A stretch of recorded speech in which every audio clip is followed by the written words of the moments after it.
আলহামদুলিল্লাহ রবিল আলমিন ওসলাতু ওয়াসসালামু আলা নবিয়িনা মুহাম্মদ ওয়া আলা আলিহি ওয়া সাহবিহি আজমাইন ওয়া মান তাবিআহুম বিইহসানিন ইলা ইয়াউমিদ্দিন আম্মা বা'দ।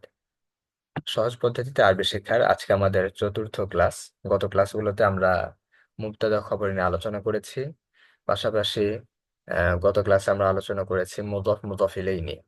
আজকের ক্লাসে ইনশাআল্লাহ আমরা নতুন একটা বিষয় নিয়ে আলোচনা করব, সেটা হচ্ছে বিশেষণ। বাংলা যেটাকে আমরা বলি বিশেষণ, এই বিষয়টাকে নিয়ে আমরা আলোচনা করবো ইনশাআল্লাহ। আরবিতে এটাকে বলা হয় মাউসুফ সিফাত। যেমন ভালো ছাত্র, ভালো ছাত্র, একটা ছাত্রের একটা গুণ বর্ণনা করতেছি যে সে হলো ভালো, বাংলায় আমরা বলছি ভালো ছাত্র।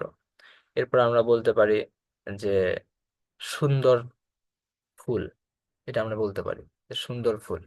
একটা ফুল তার বৈশিষ্ট্য বা একটা সৌন্দর্য গুণ বর্ণনা করতেছি অথবা বৈশিষ্ট্য বর্ণনা করতেছি যে ফুলটা সুন্দর।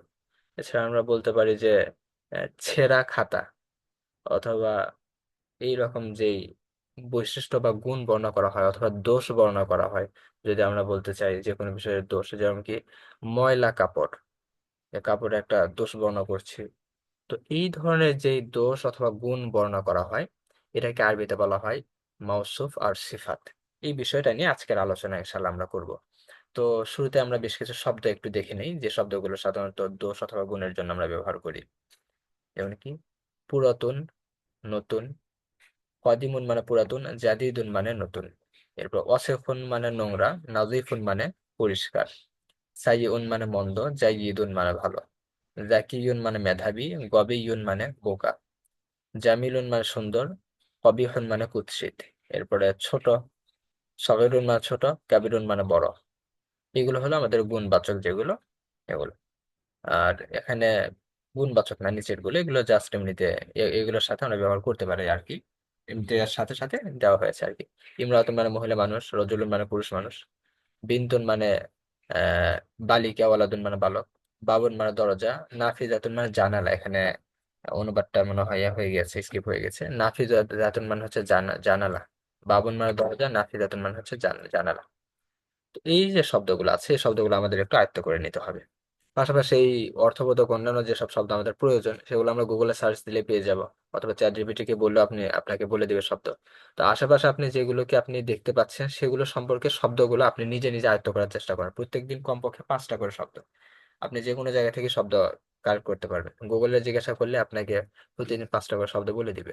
অথবা চ্যাট জিপিটিকে আপনি চারপাশে যে জিনিসটাকে দেখছেন, এটার আরবি একটু ভাবার চেষ্টা করেন যে এটার আরবিটা কি। আপনি পারতেছেন না, জাস্ট আপনি ট্রান্সলেটরে বলেন যে শব্দটার অর্থ কি, আপনাকে সঠিক আরবিটা আপনাকে জানিয়ে দিবে। যদিও মাঝে মধ্যে এক একটা মিস্টেক হতে পারে, সেটা আলাদা বিষয়, কিন্তু আমরা এইভাবে শব্দের অর্থগুলো আয়ত্ত করতে পারি।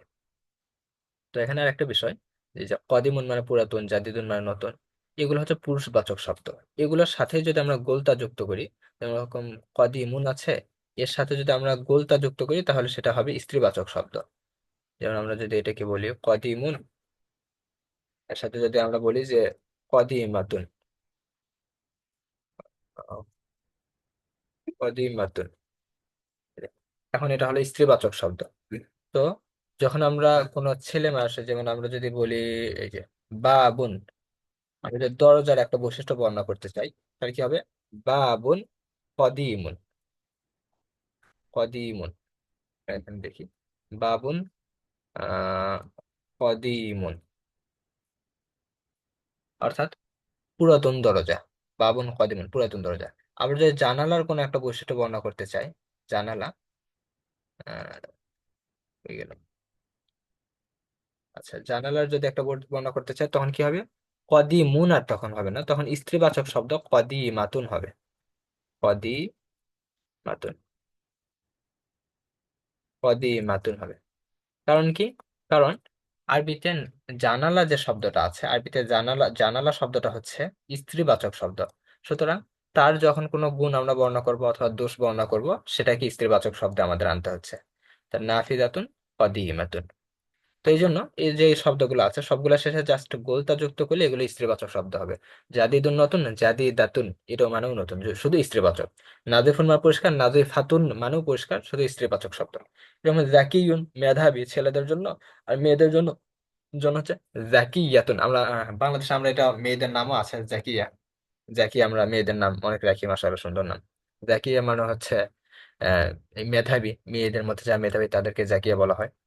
এছাড়া আরো অন্য শব্দ থেকেও আসে যা দিয়ে, তখন অর্থ আলাদা হবে। তো এরকম জামিলুন এখান থেকে হচ্ছে জামিলাতুন। বাংলা যেটাকে আমরা বলি না যে, আমরা বাংলায় তো বলি কি জমিলা। আমরা হয়তো বা আমাদের এটা মানে আপনাদের সবার এটা জানা বিষয় যে বাংলা আমরা বলি জমিলা। আহ অনেক মনে হয় প্রাচীন বেশ কিছু পুঁথিতেও এই শব্দটা, মানে পুঁথির একটা মেইন ক্যারেক্টারও এরকম আছে সম্ভবত, জমিলা।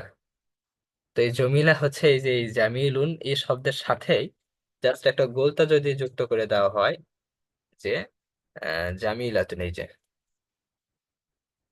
তাই না? জামিলাতুন এই যে এটা, এই যে জামিলাতুন মানে হচ্ছে সুন্দরী। জামিলুন মানে সুন্দর, ওটা ইস্তিবাচক শব্দ হচ্ছে জামিলা। জামিলাতুন মানে সুন্দরী। তো যখন এটাকে শব্দটাকে উচ্চারণ করা হয় বা কথায় বলা হয়, তখন শেষের এই যে গোলতাটা তো হা হয়ে যায়। আমরা জানি যে শেষে গোলতা থাকলে যদি সেখানে ওয়াকফ করি তখন সে গোলতাটা হা হিসাবে উচ্চারণ হয়, মানে তাটা আর উচ্চারণ হয় না, ওটা হা হয়। তখন হয় কি জামিলা। ওই জামিলা ওইটাই বাংলাতে জামিলা। বা আমরা বাংলাতে আরো মানে একবারে বাঙালিয়ানা করে সেটাকে আমরা বলি জমিলা। তো এরকম যত দেখবেন যে মেয়েদের নামের শেষে যে বাংলাতে আকারটা আমরা দেখি, মেয়েদের নামের শেষে যে আকার দেখি আমরা, ওই আকারের অর্থই হচ্ছে কিন্তু শেষে একটা গোলতা আছে। যেরকম আমরা যদি বলি ফারিহা, ফাহিমা, সালমা, ফাতেমা, সবগুলোর শেষে একটা কি থাকে, গোলতা থাকে আরবিতে। কিন্তু বাংলাতে সেটা আসলে এই গোলতাটা উচ্চারণ হয় না, বাংলাতে না, আরবিতেই যখন আমরা যেটা ওয়াকফ করি সেই গোলতাটা উচ্চারণ হয় না। আচ্ছা, তো আমরা এইগুলো দেখলাম, এগুলোর সাথে জাস্ট একটা গোলতা যুক্ত করলে স্ত্রীবাচক হয়ে যায়। এই শব্দগুলো আমাদের আয়ত্ত করতে হবে ইনশাআল্লাহ। আমাদের নোটে দেয়া আছে, এখান থেকে এগুলো আয়ত্ত করে নেবেন ইনশাআল্লাহ। তো এই শব্দগুলো থেকে দিয়ে আমরা একটু কোনো কিছুর দোষ অথবা গুণ বর্ণনা করি। এখন এটা অত্যন্ত গুরুত্বপূর্ণ বিষয়, এইদিকে একটু আহ মনোযোগটা দেওয়ার চেষ্টা করেন।